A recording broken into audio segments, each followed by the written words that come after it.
Hey, sir, good morning. Wait, Hey, welcome to COMTO Studio 71. nice to be here. Please tell us who you are and name, rank, and serial number, who you are. My name is Robert Roach Jr. I am the General Secretary Treasurer of the Machinists Union, International Labor Organization, and I'm formerly the Vice President of Transportation for the Machinists Union, representing all the airlines and railroads within our organization, representing people from Maine to Guam, Wow. and all the airlines. And How long have you been doing this? I've been a union representative for over 30 years, primarily in the transportation sector. Several years ago, the international president, my colleagues, thought it would be a good idea for me to be the secretary treasurer, which is the #2 spot in this organization. And I was elected to that position in 2012, and I function in that arena. How long are you about to leave, or is that I'll the be word? leaving the end of July, looking for new challenges, some of which in the pension arena. A lot of pensions have been terminated, have been frozen, and I think there's a lot of work that has to be done to protect the interests of pension participants. And so we're developing a program with SUNY in New York, the Labor College in New York, to educate young labor leaders or young interested people on how to deal when a particular company is confronted with a pension termination or a bankruptcy, what tools they need to have, how to execute a plan, develop and execute a plan. And so we have been working on that in conjunction with the AFL-CIO, and I will continue to do that after retirement. Let me first say I really appreciate you taking time. I know you're busy.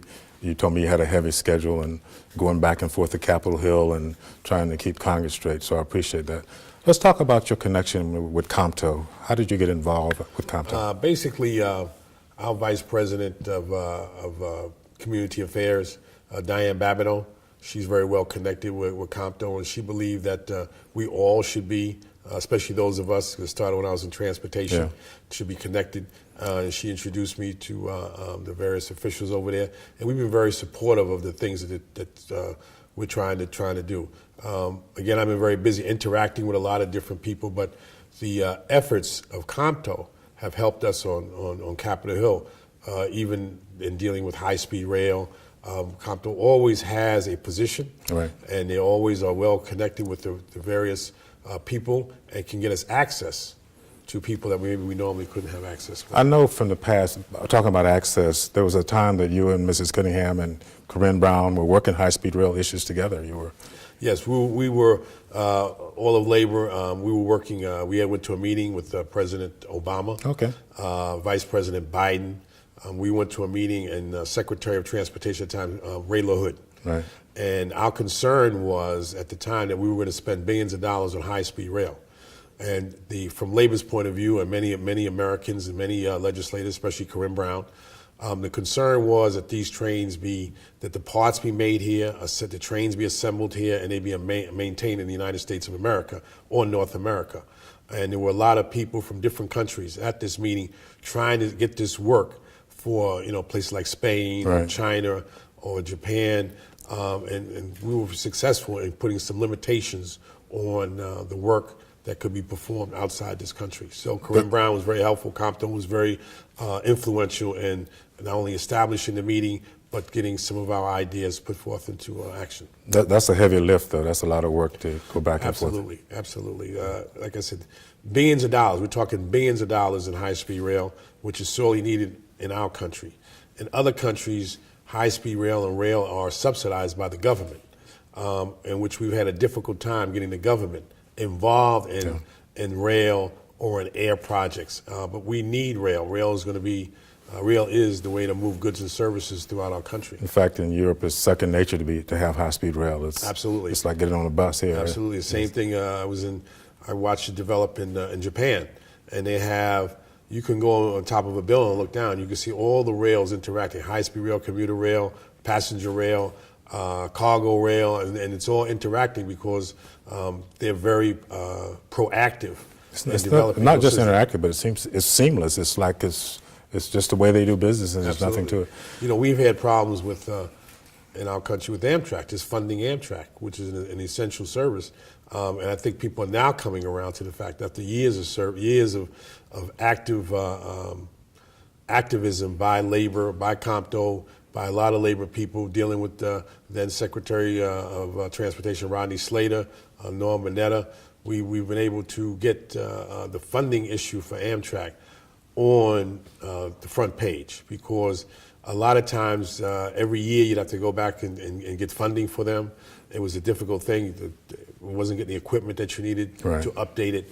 But now at especially in the Northeast corridor, it's been very active. You said you're leaving in July. I can sense both the passion and the frustration in your voice at times. Let's talk about the passion. And you've done a lot for the unions here. Well, I worked, obviously, after 9/11, we had a lot of work to do on passenger rail and airlines, and we had to make sure that the employees were properly represented. I mean, they were taking their health care, they were laying them off. And so we had to develop ideas and programs to assist our members and assist labor, and we had to also learn how to deal with pension terminations, bankruptcies, because all the airlines, the majority of airlines went into bankruptcy. They were trying to terminate pensions. We were very fortunate. We're the only airline union in this country that went through bankruptcy that still has a defined benefit pension plan. And we did that because the IAM has a multi-employer plan, $11 billion in assets. $11 billion? $11 billion, $11 billion with a B, in assets. We're the fourth largest in the country. And we're able to maintain that status. And so we're able to move people from the airline pension plan into our pension plan. It was difficult because the airlines didn't want anything to do with it. But we through having the right professional people, having good supporters like people from COMTO, people on Capitol Hill, we were able to get that done. And we moved 50,000 people from bankruptcy pensions into the IAM National Pension Plan. Again, we are the only airline in this country, only union in this country that have airline workers in a pension plan today that went through bankruptcy. Is that the American model? Is it replicated in Europe or other places, or just here? They have different models. We have here the multi-employer plan is a model where companies and unions join and put together a plan, and it's administrated jointly. And we bargain contributions into the plan for each employee that we represent, or that is representing the plan, and that represents a defined benefit at their retirement. Got it. Now, what about the frustration? So, what's your biggest frustration? The biggest is that many in the legislative community, and it's become frustrating because many in the labor force believe that pension plans or good jobs are passé, and we have to educate Congress. We have to educate our fellow co-workers and fellow union leaders that it's not. There's a way to develop programs that can maintain pension plans. There's a way to argue within the bankruptcy court how to maintain a pension plan. We have to have the professional people in place that are knowledgeable. We at the IAM have put together a team of professional people that if any company says we're going into bankruptcy, we're there. We just push a button and everybody goes into place, just moves. You can't wait to get that done. You can't wait. We're going to, now what do we do? And so we're teaching that down to the IAM took the lead in teaching that down to the AFL-CIO, to the leading union leaders. SUNY up in New York, State University of New York. We're working with them to put together an extensive program that may result in a bachelor's and a master's degree program coming out of that institution of learning. And so we're working very hard. I intend to follow through with that in my retirement and work with SUNY and other interested parties. You're semi-retirement. Semi-retirement. You're never retired. And other interested parties that are interested in protecting the rights of people. Let me just say this. In the finest institutions in this country, New York University, Wharton Business School, Penn State Law, they are teaching management how to restructure companies and take away pension plans. We need on the labor side, on the worker side, the ability to teach our people how to protect pension plans. And so that's what this is all about, education. I'm glad you mentioned that. We have, and we talked about it before, the COMTO Leadership Institute, of which Diane is on our board. Absolutely. Do you see the value in our leadership understanding what you just said and making them aware of how they can help with the issues? Absolutely. I think it'd be very beneficial to be able to reach out to as many interested parties there is, and for COMTO to have not only access but the ability to teach this type to give this type of information to other interested parties, because the more education, I think the key is education. The more education people have, the more understanding, the less likely they will be to become afraid and do something that they don't necessarily have to do. It's a difficult process. It takes a lot of work. There's a lot of tension. There's a lot of frustration, but it can be done. And I think COMTO Institute of Learning would certainly benefit from working with us on this project. So can we count on you to, in your semi-retirement, perhaps do a 1-hour webinar to our executive board? Absolutely. I'd be more than happy. I'm going to hold you to it now. Absolutely. I'd be willing to do anything that I can to spread the word and work with COMTO, because they've worked with us on numerous projects, have been a wonderful asset to the IAM and to working people in general, and to the transportation industry. Let's talk about veterans. I know your organization is trying to do something with veterans. You want to share that with us? Yes, we established through Diane Babineau's office, a veterans committee, and we're trying to bring veterans in, assist them in returning veterans from what's going on now around the world, to bring them back, because they're very troubled, and it's a very troubling thing to come back into society after being in Afghanistan or Iraq or Syria, any of these different places. And so we want to bring them in and to assist them where we can. We want to contract or contact other veterans groups, so we can at least direct people to the right places when they come back, so they can help them assimilate back into the workforce. In fact, I can tell you today that COMTO has agreed to do an MOU with you to help with the Veterans Initiative. That's fantastic. Yeah, we really need to. That's a workforce issue that's shared by everybody. Yes, and I'm a veteran myself, so I'm more than glad to help you. I know you're passionate about education and leadership. Talk to me about your feelings about that. I think that in general, education is a key to the success, and especially the key to the success of so-called minority people or any group that has been oppressed in the past. Because education has always been that, people. If you go back to 1865, 1875, when people were given freedom, Roger. They didn't have the education to maintain that freedom or to get that equal opportunity. And I think that for any group of people, young people, education is a key on all areas. We should certainly insist or influence people to get education in many areas, whether it's pension terminations, pension bankruptcies, whether it's the transportation industry. Reading and writing is very important. And developing in today's society with all the smartphones, it's very difficult to get people just to talk to each other. And so we have to educate our people that they need to know what's going on. That's the only way they're going to have equal access, equal opportunity, and once they get through the door, to be successful. And you have to start early. Absolutely. In the colleges and high schools and that kind of thing. That's right. I'm very proud of the fact that in 2000, I was instrumental in establishing the aviation high school program. Yeah, I'm familiar with that.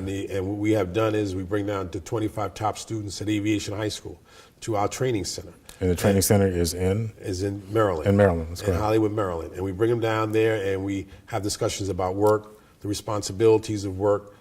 We have discussions with federal officials, right. The NTSB, the National Mediation Board, the FAA, and we try to educate them into what it means to be a union member, what it means to be a member of a workforce, and to become very active in their own lives. These are young men and women who travel every day to go to school, who are very aggressive, who are very who want to be successful.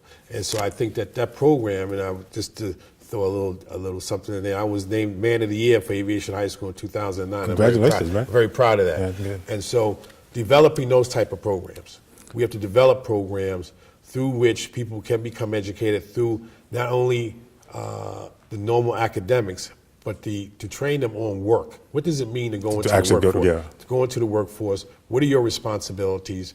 Being to work on time, learning your job, and then looking forward to climb a particular ladder if that's what you want to do. Back during President Obama's transition back in 2009, yes. COMTO had this playbook of key jobs in the industry. CEOs of transit agencies, but also the NTSB, right. the safety boards, and all of these places of influence that really manage our nation's infrastructure. Right. And what I hear you saying is that if we teach it early on, that people will understand and appreciate it. Is that right? Absolutely. Yeah. So I see your high school as being part of our Leadership Institute. We believe, yes, and I think that we probably should make a connection next time they come down. Well, we actually did. I'm okay. going down with Diane, I think, in May to a ceremony. Okay, very good. Yeah, she asked me to come down, and we're going to go down. We're very proud. We also in those sessions we bring in Congress people. Right. We bring in, we've had Secretary Slater talk to them, Secretary Manetta's talked to them, Secretary LaHood has sent people down. Secretary Manetta has been very involved since he became aware of it. Even now that he's no longer the secretary, he always visits with these young men. He comes down? He comes down, yes. Yes, he comes down personally and talks to these young men and women. And we have all sorts of people. There's a bipartisan group of congressmen, retired congressmen. When they come down, they send representatives down and talk about how people get elected, what is the responsibility of a congressman. Civics 101. Civics 101. And so we have all sorts of people who want to participate in this. We've had congressmen and senators out of New York who visit with them, then Senator Hillary Clinton. We've had the congressman out of Maryland, Cummings. Talk to these people, young men and women, and they're very appreciative. And it gives them a little boost to say, there's somebody that cares. These are people who care, people of influence, and then we help them. We try to place them in particular jobs, like at Boeing or Pratt Whitney. We have placed these young men and women in jobs upon graduation. I really want to follow up on that. That is exactly what we're trying to do at a more senior level with college students. So I'll get with Diane and make sure that works. This point of information: when these young men and women graduate from high school out of New York, public high school, they have an airframe and power plant license. They're ready to go to work on the field. They have the knowledge, the skill, and the credentials to go to work. Education is key. Education is the key. Are you going to stay involved with that? Absolutely. Absolutely. Oh, definitely. I'm going up to the graduation. I believe it's in June. I'm going to stay involved with the young people. I'm going to stay involved with I was fortunate enough to give the keynote address in SUNY in 2013. And that's where I think I'm going to hopefully do some good work. You gave the keynote address at SUNY? Yes. Wow, yes. okay. So hopefully I'll be able to do some good work. New challenges. I'm not looking for a full-time job, but I'm looking to help out wherever I can. I know I'm mindful of your time, and I'll take a couple more minutes. Let's talk about your message to our leadership. And we've got a board of directors of about 12 professionals across the industry. Some are in transit, some are in transportation, some are in education. But COMTO is committed to leveling the playing field. Right. Could you give any words of advice to us as an organization? You know who we are, and as you leave, what would you say to us? I would say sort of stay the course, be proactive with the legislators, and I know you are. And I would also say reach out, as you just indicated, to young people coming into the workforce. Make sure that they have the opportunity, give them the opportunity for education. They will make the changes that have to be made. If you give the young people the opportunity, you pass the ball to them, but they have to have the education and the tools. And I think COMTO should be continue to reach out to labor, and labor should be reaching out to COMTO, so that we have coalitions. We need coalitions of people to get anything done. This in the pension arena going back, the pension rights group that we have aligned with them. We've aligned with AARP because it's a serious issue for retirees. So COMTO, everybody in transportation. And we have a very good relationship with Secretary Slater, and I meet with him frequently. Secretary Manetta, we meet frequently. And I think possibly, getting some ideas from them as to what kind of group can we put together, okay, COMTO and other interested parties, that we could sort of be an advisory group to transportation. And I think that may be something.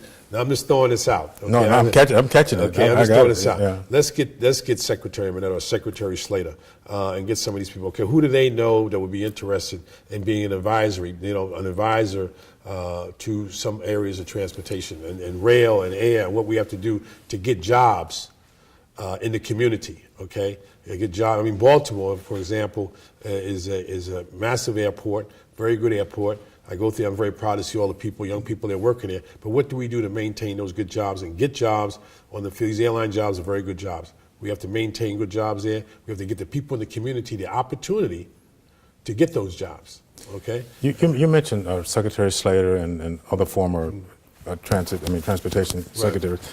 In July at our national conference, Dr. Ogletree, Charles Ogletree, yes, is hosting a symposium about transportation, and we've invited Secretary Slater to be a part of that. There's an extra chair on that panel.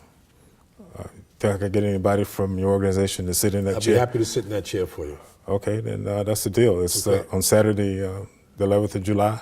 more details to follow, but I feel the passion. This is great. This is really good. And then as we prepare for the conference, I'm going to come back to you because I think I want to shape the conference around some of the stuff we talked about today. Absolutely. I'm willing to do anything that you ask me to do. July 11th is my birthday, but I'll be more than happy to be with you. Okay, we'll change it. We'll change your birthday. But we'll keep the conference the same. Okay. But I'd love to have you come to Boston. Diane will be there. In fact, while you're in town, we can do double duty. We have about 100 scholars and interns there who'd love to hear your voice.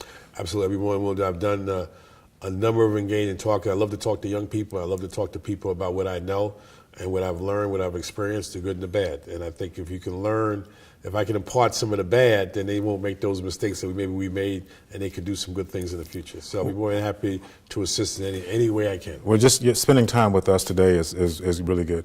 Sir, I thank you for your time. I know you got a busy schedule. I wish you the best of luck in semi-retirement. We'll pick you up at the airport on the 11th of July. Absolutely. Don't make me have to track you down. I'll find you somewhere. No, at the airport. you a colonel? You say you was a colonel? Yeah, I was a colonel. You was a colonel? Yeah. I don't want no colonels looking for me. No, well, it'll be a friendly sniping. Okay, all right. All right. Well, listen, thank you for having me. I appreciate it. Appreciate the opportunity to speak to you and have this dialogue, and I look forward to being more involved. This is great, man. I really, really, really appreciate it, man. Okay, really thank do. you. Really do.